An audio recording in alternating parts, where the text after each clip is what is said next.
Good morning, YouTube family and friends. Hope you had a great week. My week it was a mix. I had a midweek, I traveled back from Sydney, Australia. Got back home Wednesday evening. And Thursday, I took off and just got settled in from vacation, did laundry and all that fun stuff. And then Friday, I was back to work. So technically, I worked Thursday night with my Uber job, my second job. But yeah, I worked all day yesterday from 8 a.m. till 5. Oh, actually, about 6 o'clock p.m.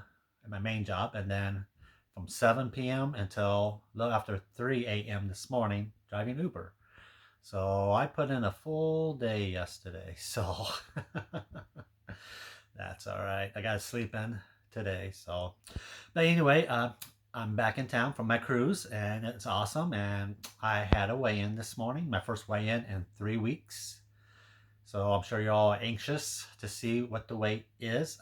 When I left, week 59 results on May 10th, I weighed in at 243, which was a no gain, no loss for the week. And that put my total for the 59 weeks of being back on Mounjaro at a +7, so 7 pounds gain.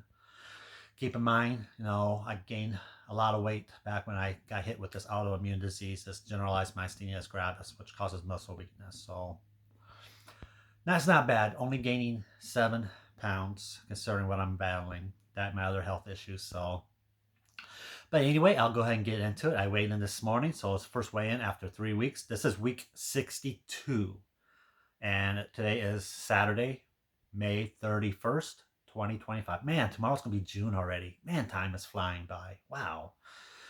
All right, I weighed in this morning. I weighed in at 240. So I lost 3 pounds this last 3 weeks. Being on a cruise, being on vacation, being out of the country, and still lose weight. I will take that. Yay! Woo-hoo. I'm very, very happy with that.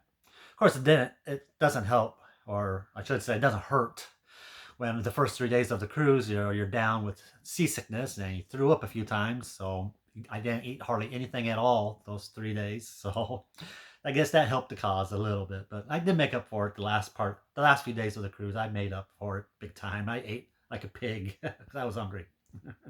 So I'm glad that I still lost weight for the 3 week span. So again, I'm at 240. That put me at -3 pounds for the 3 weeks. And then for the overall 62 weeks of being back on Mounjaro, my total weight gain is down to just 4 pounds gain. So, hey, I'm getting closer back to that even mark. So, we'll see how it continues to go.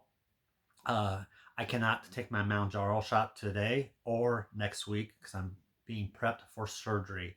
I talked to the thoracic surgeon's nurse Thursday, and she said that the thoracic surgeon did talk to my ENT doctor who did this Inspire implant for sleep apnea, with the battery pack down here, because the thoracic surgeon was worried that it was in her way. So she was going to talk to the ENT doctor, and I was worried that she's going to cancel the surgery or postpone it until they figure out a plan to do if that battery pack that's implanted is in the way.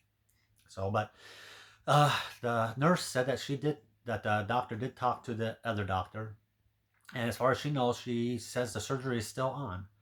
So unless the thoracic surgeon sees something during my physical when I see her next Wednesday, June 4th, unless she sees something that she doesn't like, I will have the surgery on Monday, June 9th. So not this Monday, but the following Monday. That's scary. I have decided to go ahead with the surgery, even though I'm not confident that it's the right thing to do. I'm trusting my doctors. So it's called a thymectomy. Thymectome or OMY. Thymectomy. Yeah. So they're removing the thymus gland. It's kind of like a Y-shaped gland that's right below the chest bone. Right, you got the chest plate. No, it starts right here, so it's right here. It's a Y shape. So they'll go in through the right side. She'll do it robotically. There'll be at least 3 incisions, three things. So she'll deflate my right lung, which is scary, deflating the lung. One arm will go through the rib, that will be the camera, and then two arms will go through the ribs in different places to get to the center, so where they can cut around the thymus gland and get it out. So the scary part is that's very close to the nerve that controls the diaphragm, which controls your breathing. If they damage that nerve or slice it all in general, I could potentially end up on a ventilator if I'm not able to breathe on my own. Because the diaphragm allows your chest to expand, which allows you to fill your lungs with air. And so if you can't expand your chest with the diaphragm, that means you can't take big breaths. So I don't know. That means I'd be able to breathe my own, but little tiny breaths, or I would have to be on a ventilator. I don't know. I hope I don't have to find out. That's scary. Not to mention there can be bleeding involved. There can be an infection. It could trigger a myasthenic crisis with my generalized myasthenia gravis. So, not to mention, I was reading up on it, and having your thymus removed can make you two times more susceptible to cancer development because your thymus knows your part of your immune system, and even though as you get older, it plays less of a role, but it does something to do with the T cells. The T cells helps you fight off infections, and so there's potential I could be more susceptible to bugs, to viruses, because I won't have the same ability to fight them off, and I guess that's where the cancer comes into play. Your body can't fight off the cancer. I don't something like that. So that is scary, especially because I have my liver cirrhosis from a non-alcoholic fatty liver disease, and we're already monitoring that liver with a scarring to see if there's any cancer development on it. So I get an ultrasound done every 6 months, and part of that ultrasound is to check that liver and check the scarring to make sure there's no signs of cancer developing in that scarring. And so, if by having the thymus gland removed, that could greatly increase my chances of cancer developing there and anywhere else in my body. And my family, both sides of my family, both mom and dad's side, both have cancer rapid. So that's scary. That's one of the main reasons I was hesitant. But we're going to proceed and hope for the best. The bad thing is, the other bad thing is, you don't know if it works until in the future. This is for a better long-term prognosis. People with their thymus removed who has who has myasthenia gravis, is autoimmune disease. Their future is better with the symptoms and less, I guess, less episodes of less flare-ups of the muscle weakness. And so right now I'm still young enough and my symptoms aren't horrible. Right now I'm just dealing with minor symptoms at the moment. So I'm a great candidate to have this procedure done. So, but I won't know the effectiveness of it until the future. If it's bad for me, then I'll know right away. So we'll see what happens. But anyway, that's the update on that, folks. So next Wednesday, the June 4th, I go in to see the thoracic surgeon to have my physical, and she wants to take a look at the scar where the battery pack was implanted. I don't know if you can see that or not, but yeah. So she wants to look at that, do the physical, and we'll talk some more. And unless there's something there that she doesn't like, the surgeries will go on Monday, June 9th. Next Friday, June 6th, I go in to test this Inspire device again. That'll be 5 weeks since the last test that failed. As you recall, I went in to get it turned on, but they have to test it first, make sure it works. And instead of your tongue going out like this, when stimulated, it was going, it was going cockeyed off to the right. And so she said when that happens, it's not effective. It won't stop your tongue from collapsing backwards and blocking the airway while you sleep. So it failed. So she says it's possible that the nerve just needs more time to recover from the surgery. So we're gonna give it another month. But since I was out of the country on vacation for a few weeks, we picked it for June 6th, which was 5 weeks. So I'll give it another 5 weeks, and we'll test it again, and we'll see if it works now. If it doesn't work, then it's possible that the the pad that provides the stimulus to the nerve, that the pad's wrapped around the nerve, and the battery will send a signal. The battery sends electricity to the pad to shock or stimulate that nerve to move the tongue forward. So it's possible that that pad slipped.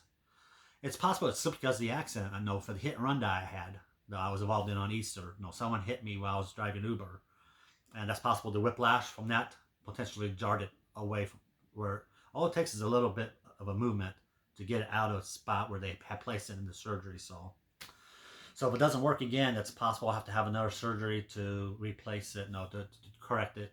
And that could be because of the accident, whiplash. So something else to add with that damn accident. Ugh. So we'll see. We'll see. I'll give you an update next Saturday on that device and what the thoracic surgeon said on from their Wednesday appointment. So stay tuned. All right. The only thing I have for you is since I can't take my Mounjaro shot, is I'm going to check my blood. So I got my handy dandy blood tester. So let's see here. My alcohol wipe. We'll do this finger this week. Get some blood in that finger. Put in my test strip. All right.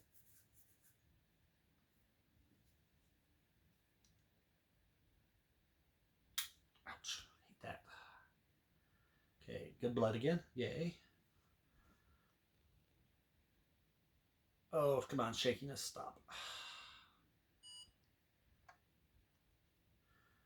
All right. Let's see. I just ate a little bit ago, so I'm gonna do after meal. Ooh, 147. Like I said, I just ate a little bit ago, so that's not too shocking, but it is shocking. So, I had a couple of these sweets, Rice Krispie, peanut butter Rice Krispie bars with chocolate on top of them. Yeah, that's probably why the blood sugar shot up. I went to go get gas and clean my car, so it's ready for tonight's drive, Uber drive. And when I was at Casey's gas station, I picked, they're called peanut butter crispy bite party size. I love those things. Those are my downfall. So, but they're good to have for a snack. Especially I'll put some in a baggie and take them with me in my car, so I have a snack while I'm driving tonight. So, but anyway, that's my update, folks. That's all I got for you. If you want to see some videos on my cruises, go ahead and go to my other channel, Cruise with Shawn, SHAWN, and take a look at those videos. I like making videos. They're not professional at all. They're definitely amateur. So don't be expected to be wowed by them. But if you're interested in my cruises, you can go ahead and go over to that channel. But all right, you all have a great day, great weekend. Remember to enjoy life to the fullest because you never know what's going to happen. I'm prime example. I got one health issue after another. I'm only 48 and I'm dealing with a lot of crap. So enjoy life. Tell your family, tell your friends you love them, and don't take advantage of them. Just enjoy them. Spend time with them. And that's all I got for you. Y'all have a good one. Bye-bye.